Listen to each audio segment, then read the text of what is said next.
Michaelas Jacksonas, kurį tūkstančiai gerbėjų visame pasaulyje vadino pop muzikos karaliumi, mirė ketvirtadienį patyrė širdies smūgį.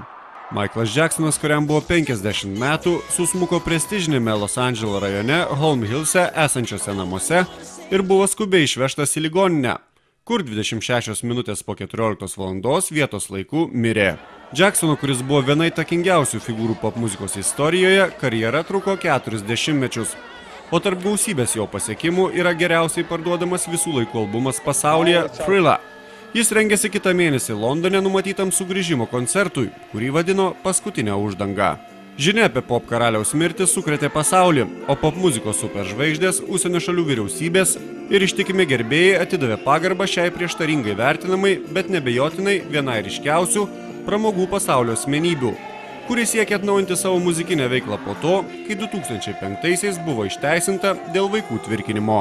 Jacksono kūnas iš ligoninės buvo sraigtasparniu nuskraidintas į Los Andžele esančią koronerio įstaigą. Los Andželo apygardos koronerio atstovas spaudai Fredas Korelas sakė, kad dainininko palaikų skrodimas bus atliktas penktadienį ir atsisakė kalbėti apie tikslę jo mirties priežastį.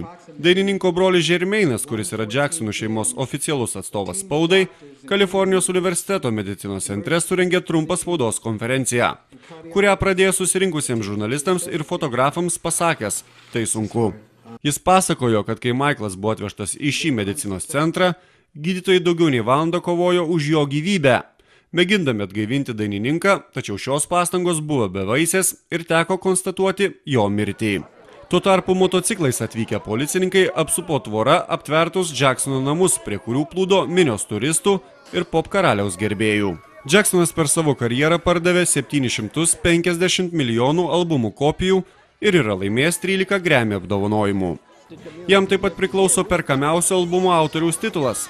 1982-aisiais jo įrašyta plokštelė Thriller visame pasaulyje buvo parduota 60 milijonų egzempliorių tiražu.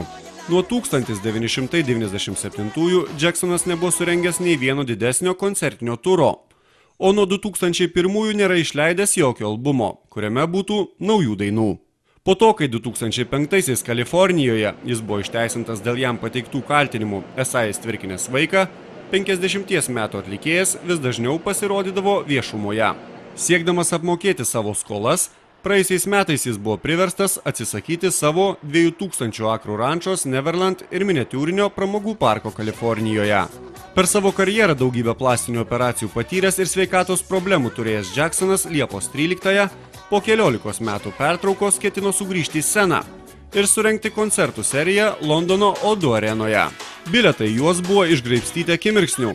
Jacksonas planavo 2010 kovą pasibaigus koncertams Londone pradėti 3 metus truksiantį pasaulinį turą.